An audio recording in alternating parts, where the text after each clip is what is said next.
di bab 1. Jadi nanti di bab 1 itu ada 3 pokok bahasan.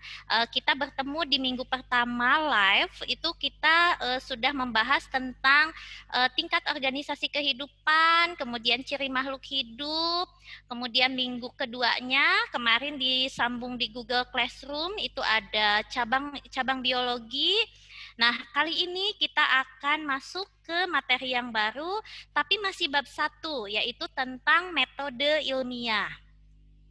Baik, sebelum ke materi, saya akan menyapa beberapa orang di sini yang sudah bergabung, ada 147 partisipan. Ini live untuk kelas 10 MIPA 1 sampai 10 MIPA 6. Jadi mungkin kalian sudah bisa membaca pola pembelajaran biologi. Kita sudah melewati ada 3 pekan. Pekan pertama itu kita live, kemudian pekan kedua itu yang non live. Yang non live Ibu mengarahkan kalian masuk ke Google Classroom, betul kan begitu ya Nak ya?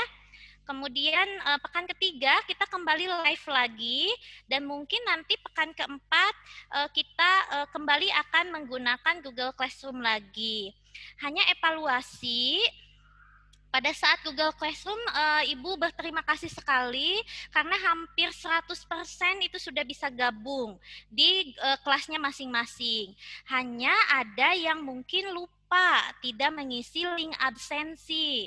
Jadi nanti kalau minggu depan kembali kita belajar melalui Google Classroom, mohon jangan lupa untuk mengisi link absennya ya.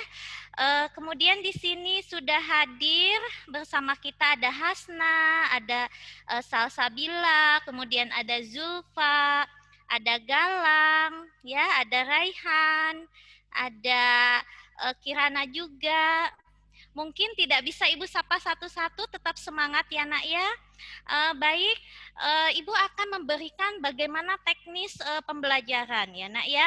Yang pertama, kalau kita live, berarti nanti selama pemaparan materi mohon speakernya di unmute ya. Jadi nanti boleh kalian nyalakan ketika nanti masuk ke sesi tanya jawab.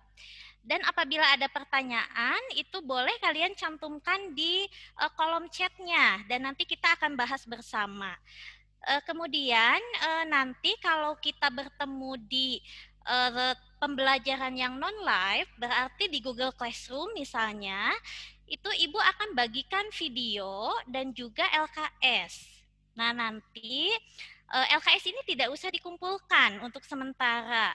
Jadi cuma diisi sebagai bahan materi kalian nanti kalau suatu saat ada ulangan harian misalnya, atau suatu saat harus dikumpulkan. Jadi itu adalah bahan materi. Jadi supaya kalian juga ada yang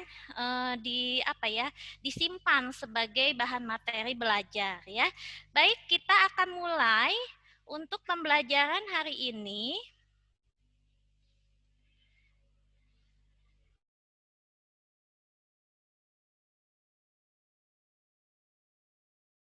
Kalian simak, Ibu akan bagikan video sebentar.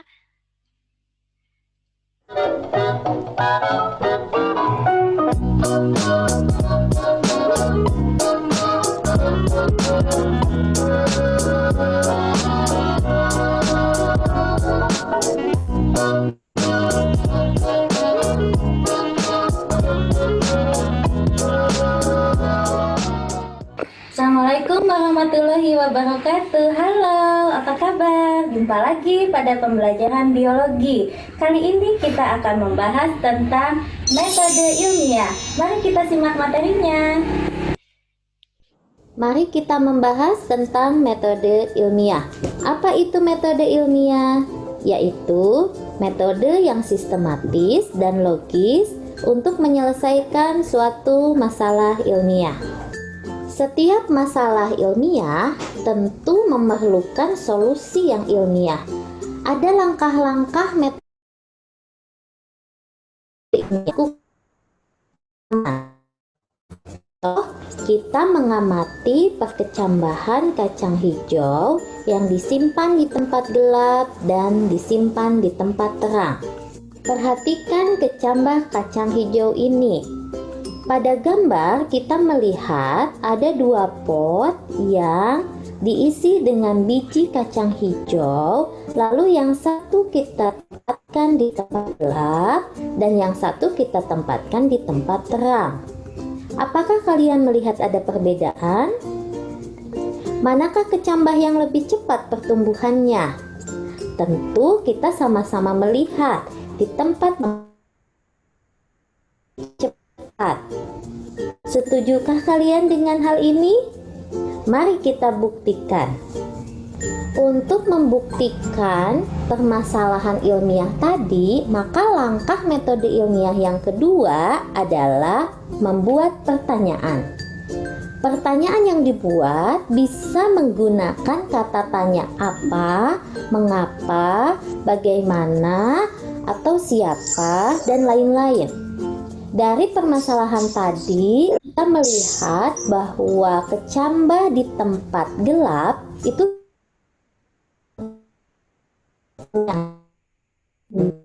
bisa seperti ini.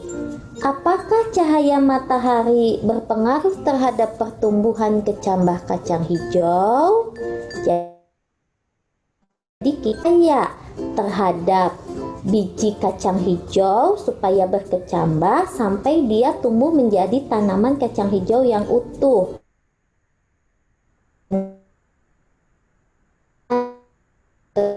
Metode ilmiah tadi, maka langkah metode ilmiah yang ketiga adalah kita harus membuat hipotesis. Apa itu hipotesis?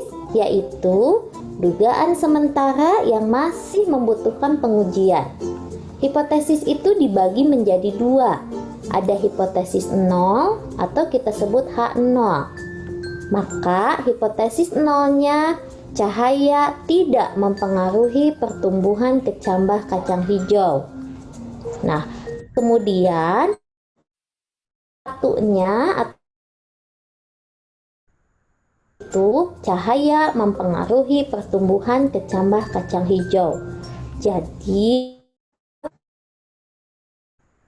itu pernyataannya tidak mempengaruhi. Kalau hipotesis 1 ini pernyataannya mempengaruhi. Ini kedua-duanya adalah hipotesis yang masih membutuhkan pengujian, yaitu harus dibuktikan dengan eksperimen dan percobaan. Langkah yang keempat dari metode ilmiah yaitu membuat prediksi. Apa itu prediksi? Yaitu perakiraan yang dibuat dalam bentuk pernyataan. Ini lebih ke penegasan dari hipotesis yang tadi. Contohnya, kecambah pertumbuhannya semakin cepat. Itu adalah pernyataan yang memperkuat untuk jawaban sementara. Atau bisa saja kita membuat prediksinya, ditambahkan jika kecambah kacang hijau disimpan di tempat terang,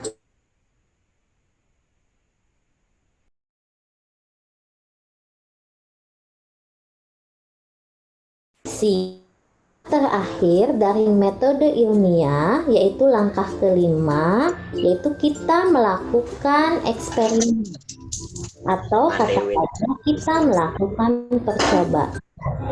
Untuk melakukan percobaan, alangkah lebih baiknya kita membuat beberapa variabel.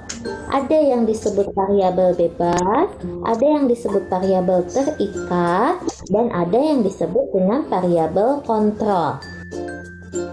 Variabel bebas adalah variabel yang sengaja dibuat tidak sama oleh si peneliti. Kemudian kalau variabel terikat, ini adalah variabel yang terjadi sebagai akibat dari perlakuan variabel bebas. Dan yang terakhir, variabel kontrol ini adalah variabel yang tidak mendapat perlakuan. Ini adalah contoh tabel pengamatan untuk eksperimen biji kacang hijau yang kita simpan di kondisi cahaya yang berbeda. Yang satu di tempat gelap, yang keduanya di tempat terang. Ternyata pertambahan tinggi dari hari ke hari kita bisa perhatikan untuk yang di tempat gelap. Pada hari keempat, tinggi kecambahnya 5,6 cm. Kemudian hari ke-6, hari ke-8, dan sampai hari ke-10, ternyata tingginya bertambah menjadi 17,3 cm. Untuk di tempat yang terang, di hari keempat, tingginya hanya 1,3 cm. Berarti kalau kita bandingkan dengan yang di tempat gelap, manakah yang lebih tinggi? Tentu yang di tempat gelap. Begitupun juga kita perhatikan di hari ke-10. Untuk di tempat terang, tingginya hanya mencapai 6,1 cm. Jauh lebih pendek dibanding yang di tempat gelap. Jadi dari tabel pengamatan ini kita bisa melihat ada 3 variabel. Variabel yang dibuat sengaja tidak sama oleh peneliti itu kita sebut variabel bebas. Yaitu di sini kondisi cahayanya sengaja dibuat tidak sama. Yang satu di tempat gelap, yang satu di tempat terang. Berarti cahaya adalah variabel bebas. Kemudian ada variabel yang merupakan hasil dari perlakuan variabel bebas, yaitu variabel terikat. Variabel terikatnya apa di sini? Yaitu tinggi kecambah. Karena ternyata dari perlakuan bebas yang di tempat gelap dan terang menyebabkan tinggi kecambah jadi berbeda-beda. Maka tinggi kecambah adalah variabel terikat. Untuk variabel kontrolnya, tentu kecambah yang tidak diberi perlakuan.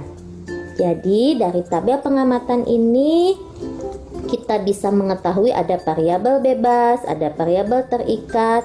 Juga kita akan mengetahui untuk kesimpulannya. Karena kesimpulan ini adalah hasil dari analisis tabel pengamatan. Dari kelima langkah metode ilmiah tadi, maka kita bisa membuat kesimpulan. Apa itu kesimpulan? Yaitu menjawab pertanyaan. Di awal tadi pertanyaannya adalah apakah cahaya mempengaruhi pertumbuhan kecambah kacang hijau?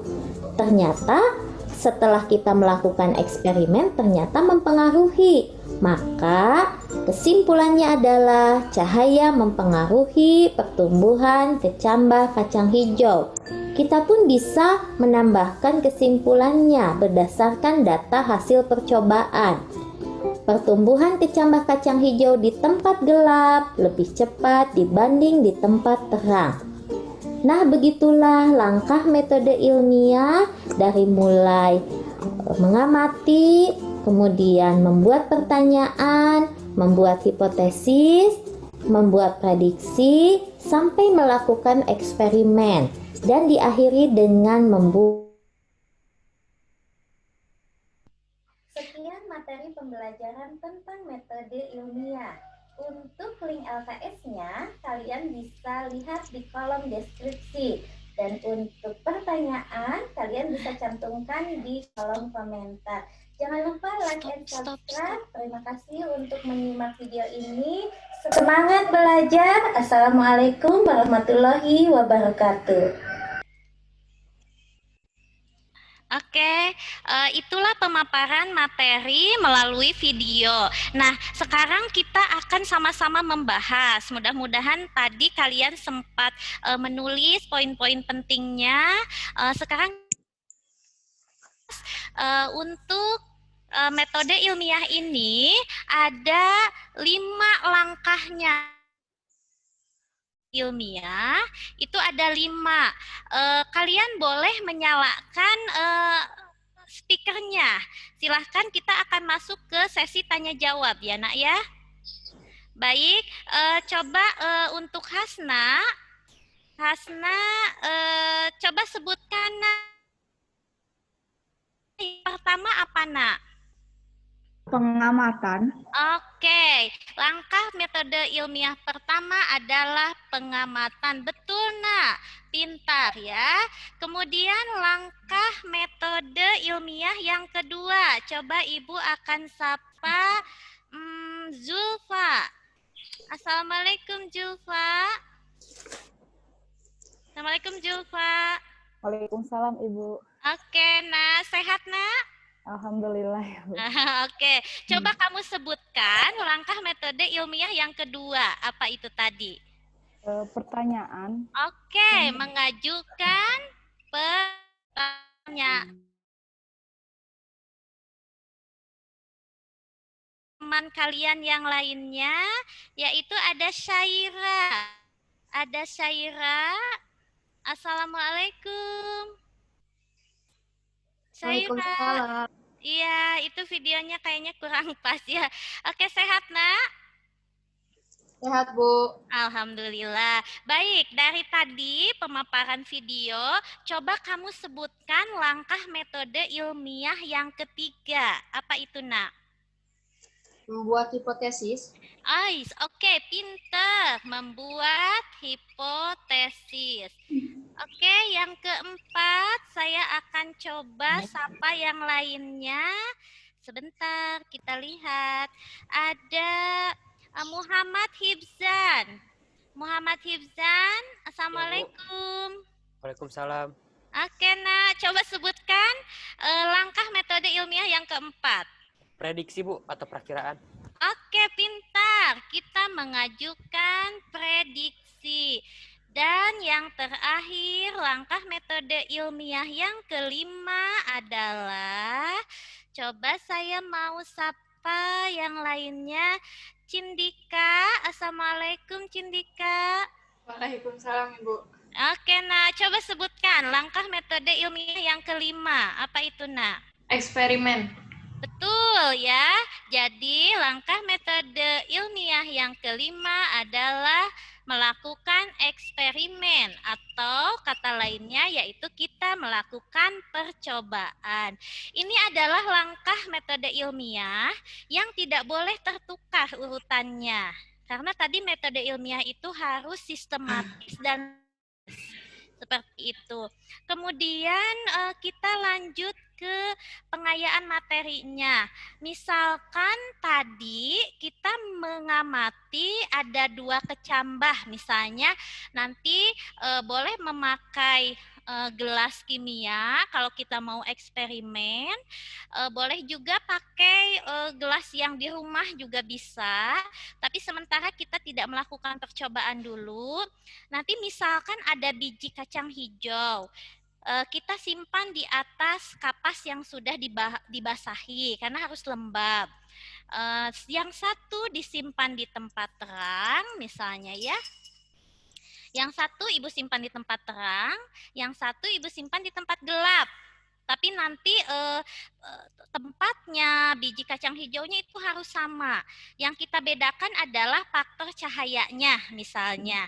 Berarti kita tadi melakukan pengamatan sebelumnya, yaitu mengamati biji kacang hijau. Kita bisa nulis di sini mengamati biji kacang hijau. Nah, seperti itu.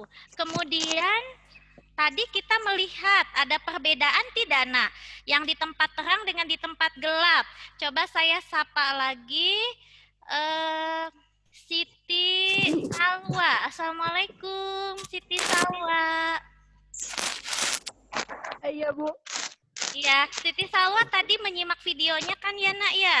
Ya. Kamu tadi melihat nggak ada 2 pot yang diisi biji kacang hijau, kita simpan di tempat gelap dan disimpan di tempat terang.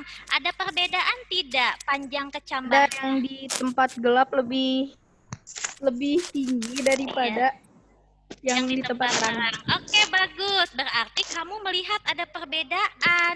Maka pertanyaannya bisa memakai kata tanya apakah, bagaimana, atau mengapa misalnya.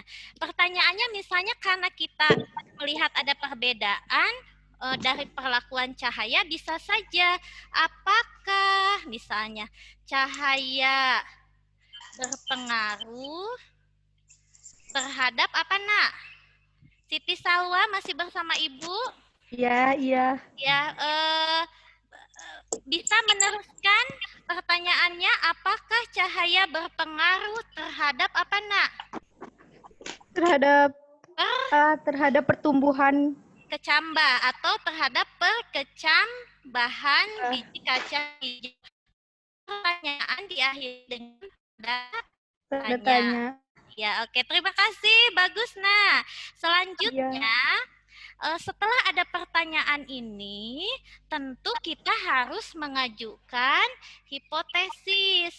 Nah, hipotesisnya adalah dugaan sementara dari pertanyaan ini. Kira-kira jawaban sementaranya apa? Boleh benar, boleh juga belum tentu benar. Jadi ini hanya dugaan sementara kita. Menurut kalian ada nggak ya pengaruhnya? Coba saya sapa.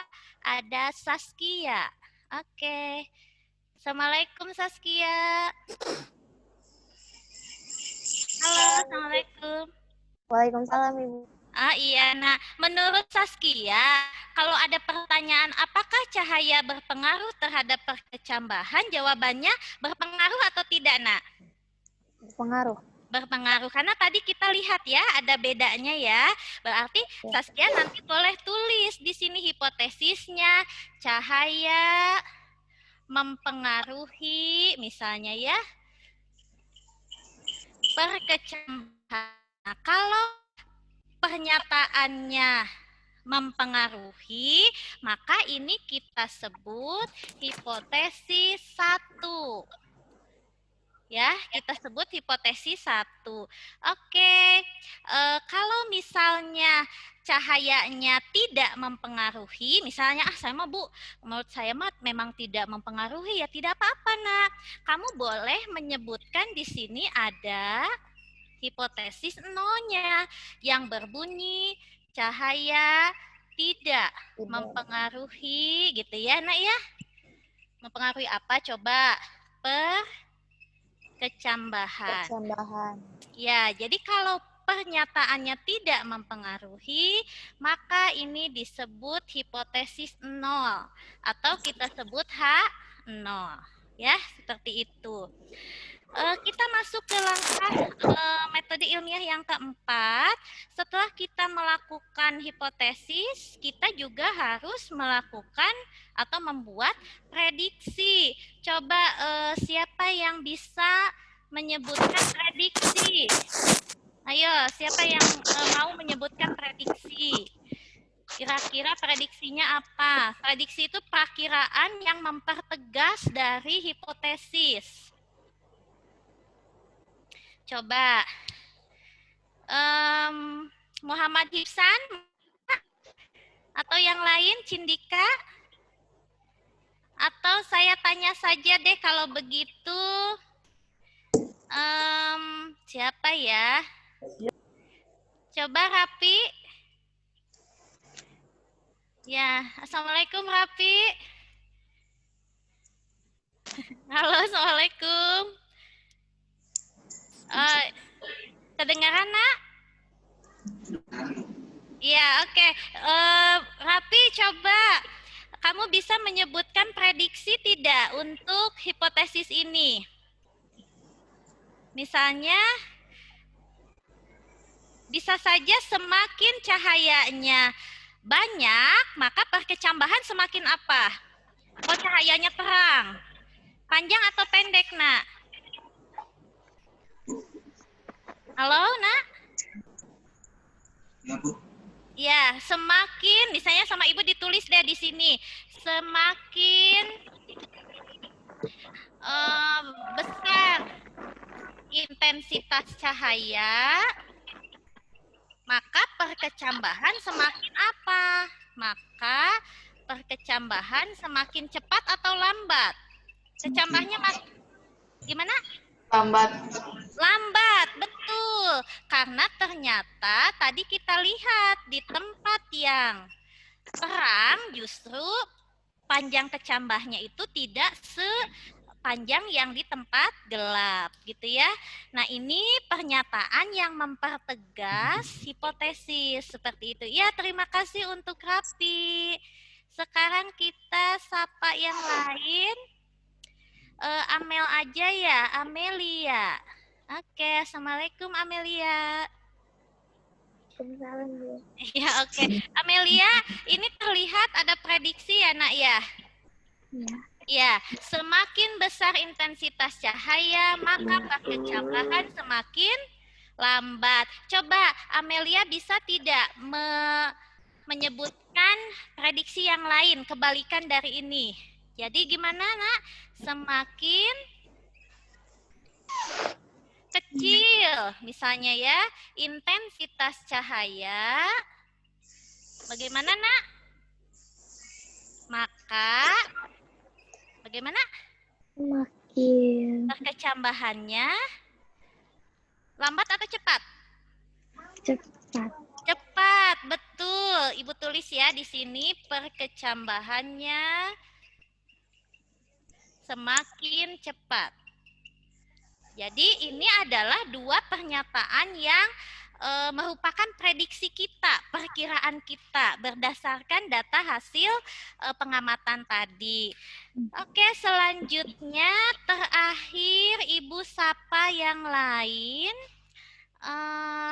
Bunga. Assalamualaikum Bunga. Assalamualaikum Nak. Waalaikumsalam, Ibu. Oke Bunga. Bunga ini terlihat tulisannya Bunga? Terlihat? Ya, terlihat tulisannya? Ya? Oke. Nah, yang kelima adalah eksperimen ya Nak ya. Nah, di eksperimen ini nanti kamu melakukan percobaan. Ada yang kita sebut variabel bebas, ada yang kita sebut variabel terikat. Coba Bunga, apa yang disebut dengan variabel bebas? Yang dibuat tidak sama. Tadi ya, gimana Nak? Variabel bebasnya cahaya. Iya, betul. Variabel bebasnya adalah cahaya. Karena cahaya ini ternyata yang dibuat sengaja tidak sama oleh si peneliti. Yang satu disimpan di tempat yang gelap, yang satu disimpan di tempat yang terang. Dibedakan, dibuat sengaja tidak sama. Maka itu disebut variabel bebas. Betul, terima kasih Bunga. Pintar ya. Lanjut, kita menyapa yang lainnya, yaitu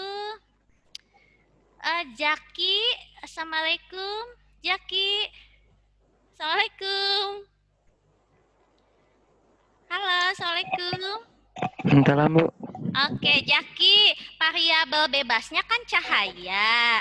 Kalau variabel terikatnya apa coba? Itu menyebabkan apa yang berbeda-beda dari hari ke hari? Pertumbuhan. Ya, perkecambahan atau pertumbuhan. Pertumbuhan.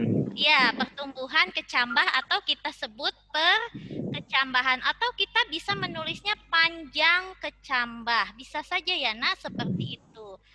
Nah, nanti kalau ada kesempatan kita bertatap muka, bolehlah kita nanti praktikum di laboratorium ya, membuktikan ini semua. Dari 5 langkah metode ilmiah tadi,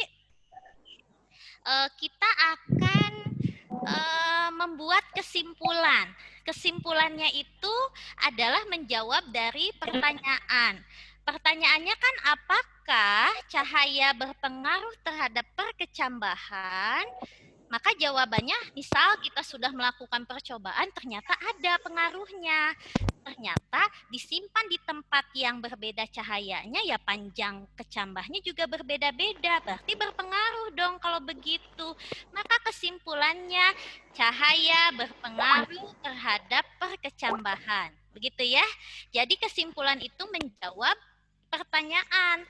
Kalau pertanyaan apakah cahaya berpengaruh, jawabannya berpengaruh. Misalnya berarti kesimpulannya cahaya berpengaruh terhadap perkecambahan. Ya, mungkin itu ya Nak ya yang bisa Ibu sampaikan. Jangan lupa ada link absensinya. Nanti harus diisi.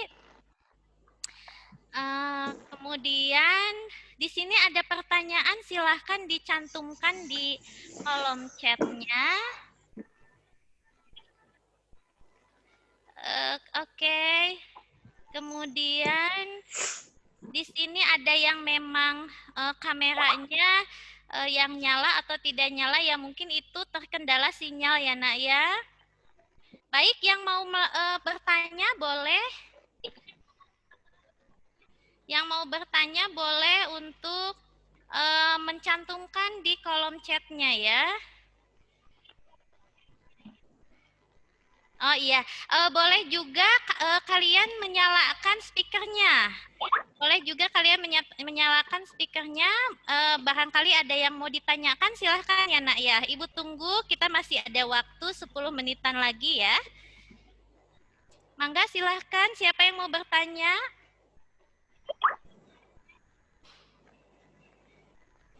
Ya, ini adalah ringkasan materi hari ini ya. Ini adalah ringkasan materi hari ini. Semoga kalian bisa paham dengan materi yang disampaikan. Oke, di sini ada pertanyaan, Bu, berapa lama kecambah tumbuh di keadaan gelap? Baik, Nak, begini. Ketika kita mulai melakukan penyemaian, dinamakannya seperti itu. Kita simpan si biji kacang hijaunya di atas kapas yang sudah kita basahi sebagai media tanamnya, maka kita simpan di tempat gelap. Itu 1 hari itu akan muncul tunas, akan pecah si bijinya. Nah, kalau dia tumbuh jadi kecambahnya, itu bisa hitungan hari. Tadi ada yang 4 hari, ada yang kelipatannya ke 6 hari, ke 8 hari, gitu, dan seterusnya. Itu akan semakin memanjang. Jadi, berapa lamanya? Kalau untuk sampai pecah jadi kecambah, itu 1 hari juga sudah pecah kecambah di tempat gelap. Tapi kalau untuk panjangnya itu tergantung dari biji kacang hijaunya sama media tanamnya. Karena harus dijaga kelembabannya. Mungkin itu ada pertanyaan dari Razwa ya. Kemudian di sini ada juga pertanyaan, Bu, kesimpulannya termasuk metode ilmiah enggak, Bu? Kesimpulan itu sebenarnya bukan langkah metode ilmiah, tapi itu lebih ke apa ya, hasilnya. Jadi kalau ditanyakan langkah metode ilmiah itu 5 sampai eksperimen. Tapi kan eksperimen itu harus ditutup. Nah, kenapa kita melakukan eksperimen? Karena kita ingin mendapatkan satu kesimpulan yang merupakan jawaban dari pertanyaan. Jadi kalau disebutkan langkah metode ilmiah ya 5 sampai eksperimen ya. Tapi kita biasakan setelah eksperimen itu ditutup dengan kesimpulan. Mungkin seperti itu ya. Itu pertanyaan dari Muhammad. Kemudian selanjutnya ada pertanyaan Ibu dari Tazkiyah Ibu, kalau penelitian itu harus objektif ya. Maksud objektif itu apa, Bu? Dan contohnya seperti apa? Baik, objektif itu kita memperlakukan semua sama. Jadi kita tidak berat sebelah. Jadi kalau biji kacang hijaunya rata-rata ukurannya begitu, misalnya seukuran tertentu, maka dua-duanya harus sama. Gelas yang dipakai sama, kapasnya, jenisnya harus sama. Kita seobjektif mungkin. Kita memperlakukan sama. Kecuali yang tadi, variabel bebas. Kalau variabel bebas memang variabel yang sengaja dibuat tidak sama. Jadi memang kita bedakan gitu. Objektif tuh dibikin sama ya nak ya. Contohnya yang tadi, bijinya dibikin sama, kapasnya juga, jumlah airnya ya. Seperti itu. Itu adalah pertanyaan dari Tazkiyah. Wah, ini pertanyaannya banyak juga, alhamdulillah. Nah, selanjutnya ada pertanyaan dari Hindila. Ibu, kalau variabel kontrolnya kan kecaman yang tidak bermaksudnya gimana, Bu? Oke. Variabel kontrol itu variabel yang tidak diberi perlakuan. Yang satu di tempat gelap, yang satu di tempat terang. Berarti dia di di cahaya normal, nak, disimpannya sebagai pembanding. Misalnya yang satu intensitasnya terang sekali, yaitu kita simpan di luar. Yang satu disimpan di dalam lemari. Nah, berarti yang satunya simpan aja di apa namanya cahaya ruangan. Jadi di yang normal cahayanya. Tidak terlalu terang juga tidak terlalu gelap. Itu adalah variabel kontrol. Itu yang pertanyaan dari Anazwa ya. Selanjutnya ada pertanyaan dari Ripa. Oke, pertanyaannya adalah Bu, kalau gelas atau tempat media tanamnya berpengaruh sama ke pertumbuhannya enggak, Bu? Jadi kayak tempatnya harus luas apa sempit begitu, Bu? Kalau kita penelitiannya hanya ingin mengetahui pengaruh cahaya, maka gelas yang dipakai itu tidak berpengaruh, nak. Dan usahakan sama ukurannya, jenisnya itu harus sama. Karena kita melakukan penelitian yang kita bedakannya adalah faktor cahayanya saja, biar hanya satu variabel supaya pengamatannya lebih fokus seperti itu. Lanjut, pertanyaan dari Saskia. Bu, kalau eksperimen itu ada dibuat variabel yang berbeda, fungsinya untuk apa? Iya, nak, variabel yang dibuat berbeda itu adalah variabel bebas. Fungsinya untuk apa? Supaya kita tahu pengaruhnya. Jadi kalau kita ingin tahu cahaya berpengaruh atau tidak, ya kita bedakan faktor cahayanya. Fungsinya untuk apa? Supaya kita bisa tahu hasilnya itu benar berpengaruh atau tidak dengan dibedakan tadi gitu. Paham mungkin ya, nak ya? Memang sengaja ada yang harus kita bedakan. Kan kita ingin mengetahui hasilnya. Cahaya itu berpengaruh atau tidak. Nah, kalau ternyata mau dibedakan hasilnya sama-sama saja seragam atau berarti tidak berpengaruh cahaya begitu, nak. Kalau ternyata dibedakan hasilnya panjang kecambahnya jadi beda-beda, oh berarti pengaruh dong kalau begitu ya. Jadi memang sengaja dibuat berbeda itu karena fungsinya untuk mengetahui hasilnya. Terakhir ada pertanyaan, Bu, kenapa di tempat terang kecambah itu tidak bisa tumbuh pesat ya, Bu? Katanya, apakah ada faktor kapas cepat kering apabila di tempat yang terang? Gimana, Bu? Pintar sekali ini pertanyaannya. Begini, nak, kenapa di tempat gelap itu pertumbuhan kecambahnya lebih cepat? Karena nanti di kelas 3, di kelas 12 kita akan membahas ada yang namanya hormon auksin. Hormon yang dia itu akan tumbuh pesat dalam keadaan cahaya sedikit. Nah, kalau disimpan di tempat terang, si hormon auksinnya ini terhambat. Karena ternyata cahaya menghambat kerja hormon auksin. Sementara hormon auksin ini fungsinya untuk memperpanjang batang, memperpanjang akar, gitu, memperpanjang kecambah juga. Nah, kalau di tempat gelap cahayanya kan sedikit, jadi si auksinnya pesat, nak. Hormon auksin itu adalah hormon yang memang secara alami sudah dimiliki oleh tumbuhan.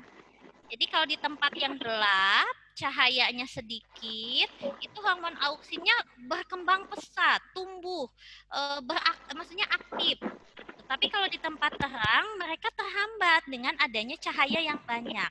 Mungkin itu. Jadi tidak ada kaitannya dengan kapas. Kapas yang cepat kering yaitu mungkin karena ada penguapan, nanti ujungnya mempengaruhi ke tingkat layu atau segar gitu ya, tidak ke panjang pendeknya kecambah. Mungkin itu ya, nak. Bisa dipahami, nak? Oke, ini ada pertanyaan Dari Kaila. Ibu kalau misalnya prediksinya cahaya makin banyak, tumbuhnya juga makin cepat, itu bisa nggak Bu? Cahaya makin banyak, tumbuhnya bukan makin cepat, tapi cahaya itu menghambat pertumbuhan, Nak. Karena di tempat yang cahayanya banyak justru tumbuhnya makin lambat. Boleh kalau seperti itu. Jadi yang makin cepatnya diganti dengan makin lambat. Cahaya banyak, pertumbuhan lambat. Cahaya sedikit, pertumbuhan cepat. Ya, boleh seperti itu ya. Lanjut ke pertanyaan berikutnya adalah Gali. Dari Gali, Ibu kenapa kecamah di tempat gelap itu lebih cepat dibanding tempat terang? Yang tadi ada kerja hormon auksin yang nanti akan kita bahas lebih dalamnya di materi kelas 12. Tapi nanti ketika kita non live ya di Google Classroom atau nanti Ibu akan sewaktu-waktu akan membuka Zoom per kelas, itu nanti kita akan perdalam lagi ya. Selanjutnya ada pertanyaan dari Pani. Oke, Pani, Bu, kalau metode ilmiah harus dituliskan apa penyebab kecambah lebih cepat? Oh, iya. Untuk Pani, sebenarnya bisa, Nak. Nanti boleh ditambahkan di kesimpulan. Karena sebelum kesimpulan itu biasanya ada pembahasan. Jadi kesimpulan dan pembahasan itu prosedural nanti ketika kita membuat laporan. Jadi sebelum kita ke tahap kesimpulan boleh ada pembahasan, kamu boleh uraikan segalanya, data-data dengan segala materinya, barulah ke kesimpulan. Kesimpulan itu singkat saja menjawab dari pertanyaan. Selanjutnya ada pertanyaan dari Linda. Ibu mau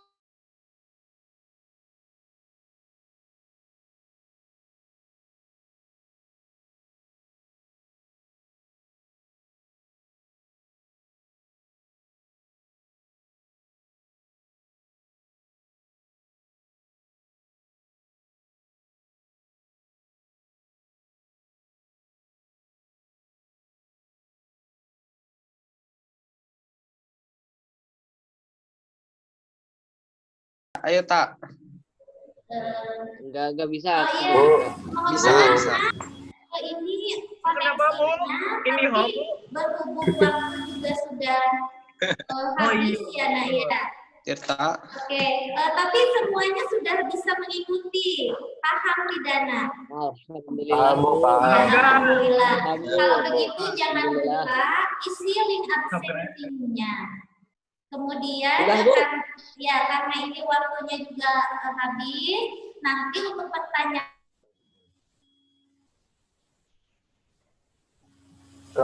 Mati, Bu. Ada suara kemute, Bu. Kemute, Bu. Suaranya, Bu. Kemute. Bu, suaranya, Bu. Mikna di mute. Juga nggak ada suaranya, Bu. ya, halo, udah ada? Udah ada, Bu. Oh ya, oke Nak, karena waktunya juga sudah habis, jadi untuk pertemuan kali ini Ibu cukupkan sekian. Mohon maaf Pak apabila ada pertanyaan yang tadi tidak sempat Ibu jawab, nanti bisa lewat WA ya. Kalian boleh japri Ibu, kita lanjutkan pembelajarannya di luar dari Zoom ini. Semoga bisa paham semuanya ya Nak ya. Amin. Oke, langkah metode ilmiah ada 5. Coba kita sebutkan bersama-sama. Yang pertama, Pengamatan. Pertanyaan. Yang ketiga hipotesis. Yang keempat prediksi. Eksperimen.